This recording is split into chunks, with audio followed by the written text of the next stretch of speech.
Hello students, exercise 9.4 question number 18।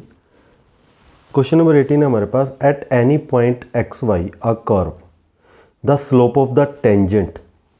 यानी हमारे पास क्या है, जो स्लोप ऑफ टेंजेंट है हमने 6 चैप्टर में पढ़ा है, एप्लीकेशन ऑफ डेरिवेटिव में स्लोप ऑफ टेंजेंट हमारे पास क्या है, derivative dy by d x.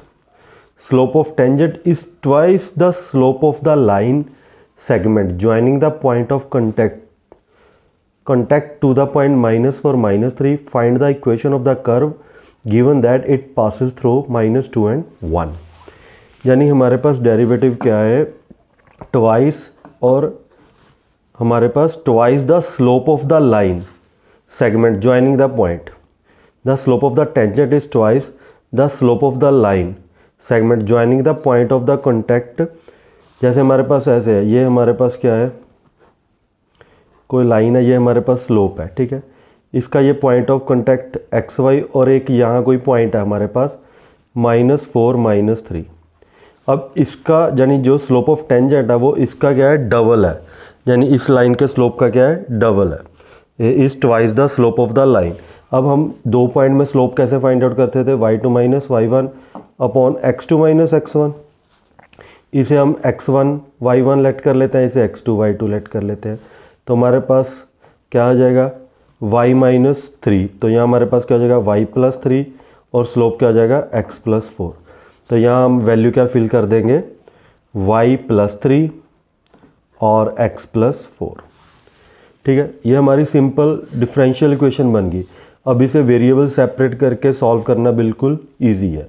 एक बार दोबारा देख लीजिए, at any point x y या curve the slope of tangent d y by d x is twice, तो double the slope of the line.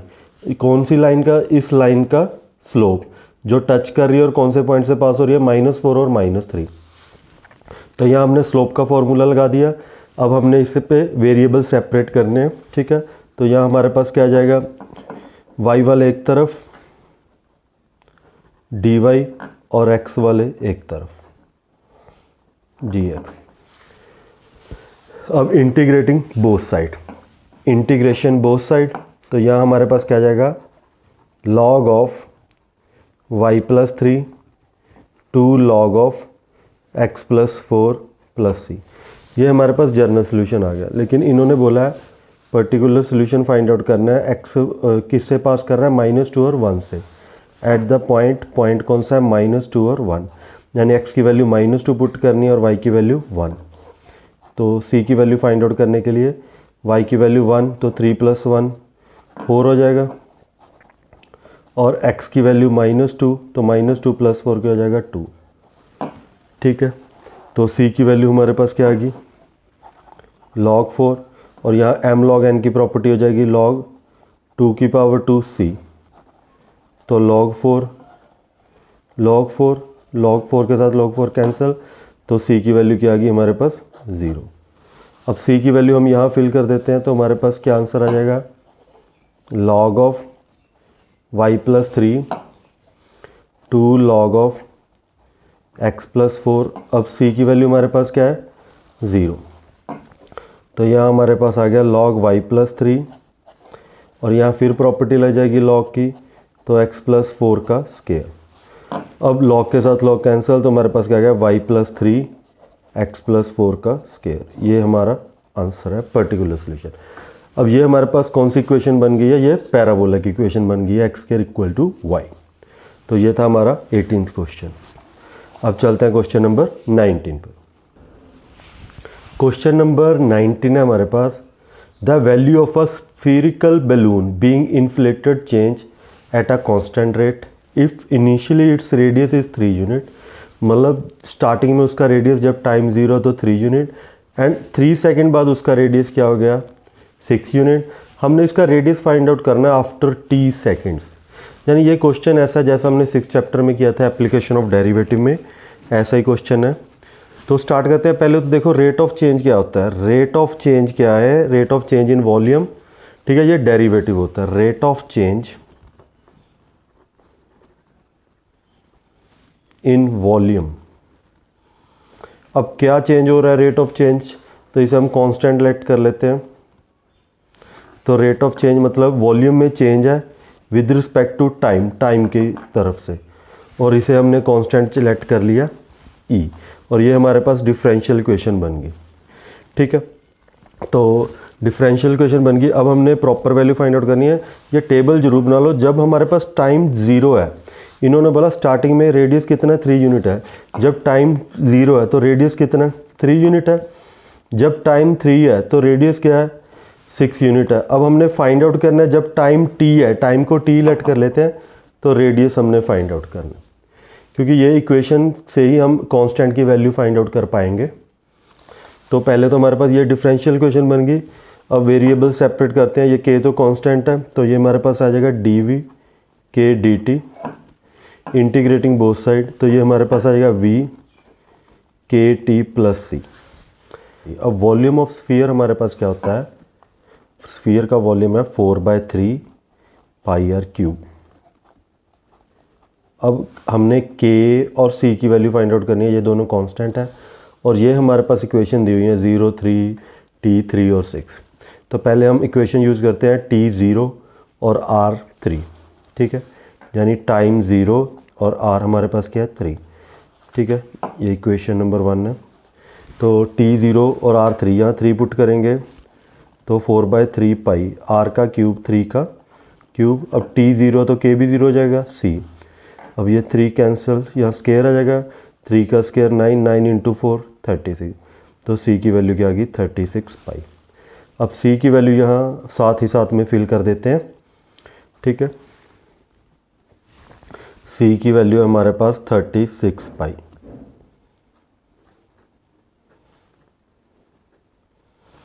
ठीक है, अब हमारे पास सेकेंड इक्वेशन थी t की वैल्यू 3, यानी टाइम 3 और r कितना था, 6 यूनिट। अब t 3 और r 6 फिल करते हैं। अब यहाँ r 6, तो यहाँ क्या आ जाएगा 4/3 पाई, और r की वैल्यू 6, तो यहाँ 6 का क्यूब हो जाएगा। और यहाँ k, t की वैल्यू कितनी है 3, और यहाँ क्या है 36 पाई। ठीक है, अब ये आ जाएगा हमारे पास 4/3 पाई 6 इंटू 6 इंटू 6, यहाँ 3k और 36 पाई। ये 3 टू द 6, 6 इंटू 6 36, 36 इंटू 2 72, तो 4 इंटू 2 इंटू 36 लिख दो। और यहाँ हमारे पास 3k और यहाँ पाई भी है, 3k प्लस 36 पाई। अब 36 पाई उधर जाके सब्ट्रैक्ट हो जाएगा, तो 4 इंटू 2 8, 36 पाई माइनस 36 पाई 3k। अब 36 पाई दोनों में कॉमन आ गया, 36 8 माइनस 1 इक्वल टू 3k। 3 इधर जाके डिवाइड हो जाएगा, 8 minus 1 7 divide by 3, 3 1 the 3 2 the 12, 3 the 36। ये हमारे पास क्या आ गया, 12 k की वैल्यू क्या आ गई, 12 इंटू पाई इंटू 7, 12 इंटू 7 84, तो k की वैल्यू है हमारे पास 84 पाई। अब ये सभी वैल्यू हम इक्वेशन में फिल करते हैं। हमारे पास इक्वेशन क्या थी, 4/3 पाई आर क्यूब के टी प्लस सी। ठीक है, 4/3 पाई आर क्यूब। अब k की वैल्यू क्या है, 84 पाई टी, और c की वैल्यू हमारे पास क्या फाइंड आउट की थी हमने, 36 पाई। अब सभी में से देखो पाई कॉमन आ रहा है, पहले तो पाई के साथ, इन दोनों में से पाई के साथ पाई कैंसिल हो जाएगा, हमारे पास क्या जाएगा 4/3 आर क्यूब 84t प्लस 36। अब हमने वैल्यू किसकी फाइंड आउट करनी है, हमारे पास r की वैल्यू फाइंड आउट करनी है। ठीक है, सॉरी t, हमने r की वैल्यू फाइंड आउट करनी है टाइम t। अब r की वैल्यू फाइंड आउट करनी है तो क्या करेंगे, r क्यूब हमारे पास क्या रहेगा, ये 4/3 यहाँ क्या हो जाएगा 3/4, 84t प्लस 36, r क्यूब, इसमें से 4 कॉमन आ रहा है, तो ये क्या आ जाएगा 4 2 द 8 और 4 1 द 21 9, 4 के साथ 4 कैंसिल। अब 3 को अंदर मल्टीप्लाई कर दो, 21 इंटू 3 63t और 9 इंटू 3 27, और आर की वैल्यू हमारे पास क्या आ गई 63t प्लस 27 1/3। तो ये था हमारा रेडियस जब टाइम t है। ठीक है, तो ये था हमारा क्वेश्चन नंबर 19। एक बार बिल्कुल सिंपल प्रैक्टिस कर लो, आपको बिल्कुल इजी लगेगा। तो चलते हैं क्वेश्चन नंबर 20। क्वेश्चन नंबर 20 है हमारे पास, in a bank principal increase continuously at the rate r% per year, find the value of r if rupees 100 double itself in 10 year। हमने यहाँ रेशो फाइंड आउट करनी है 10 ईयर में, यानी कुछ पैसा अपने आप को डबल कर लेता है, यानी जो 1000 है तो 2000 हो जाएगा, 100 है तो 200 हो जाएगा। ठीक है, तो कितनी यानी पर रेट पे चेंज होगा, यानी इंक्रीज होगा। Rate of interest find out करना है, कितने रेट ऑफ। तो पहले तो देखो ये हमारे पास कॉन्टीन्यूसली इंक्रीज हो रहा है, मतलब चेंज आ रहा है। तो रेट ऑफ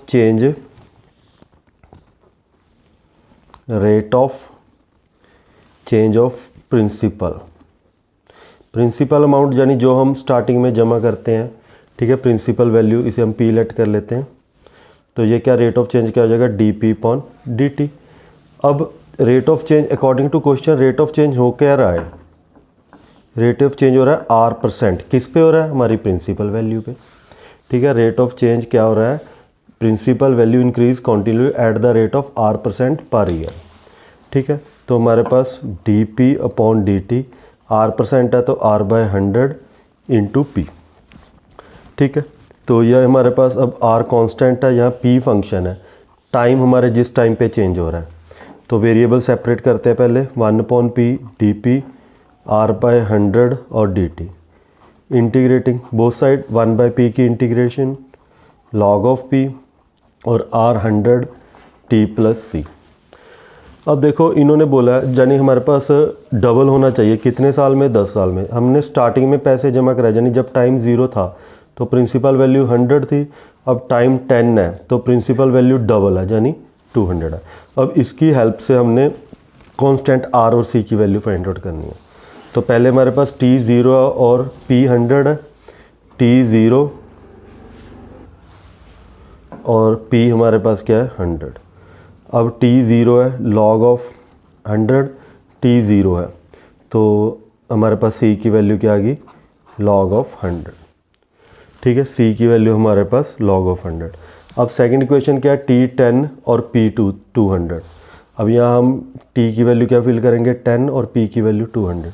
तो यहाँ क्या आ जाएगा log ऑफ, पहले तो जो c की वैल्यू वो फिल कर देते हैं, log p r/100 t, c की वैल्यू हमारे पास क्या है log ऑफ 100। अब इसमें सेकंड इक्वेशन पुट करते हैं t10 और p200। तो p200 है तो log 200 r/100, t की वैल्यू क्या है 10 और प्लस log ऑफ 100। ठीक है, अब ये log 100 इधर जाके सब्ट्रैक्ट हो जाएगा, तो log 200 log 100 0 के साथ 0 कैंसिल, r/10। ये हमारे पास आ जाएगा log 200 डिवाइड बाय 100 r/10, ये कैंसिल।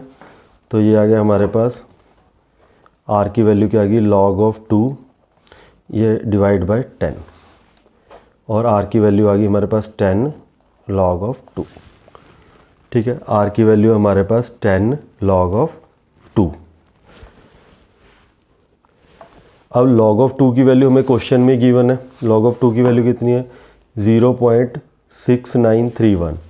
तो यही हमने रेशियो ही फाइंड आउट करनी थी परसेंटेज में। तो हमारे पास क्या आ जाएगा 10 इंटू 0.6931। अब इनको मल्टीप्लाई करेंगे तो रेशियो हमारे पास क्या आ जाएगी 6.93%। ठीक है, 6.93% हमारे पास आंसर आ गया। ठीक है, ये था हमारा क्वेश्चन नंबर 20। हमारे 20 तक क्वेश्चन कंप्लीट होते हैं। नेक्स्ट वीडियो में नेक्स्ट क्वेश्चन करेंगे। Thanks for watching and subscribe the channel and share with your friends.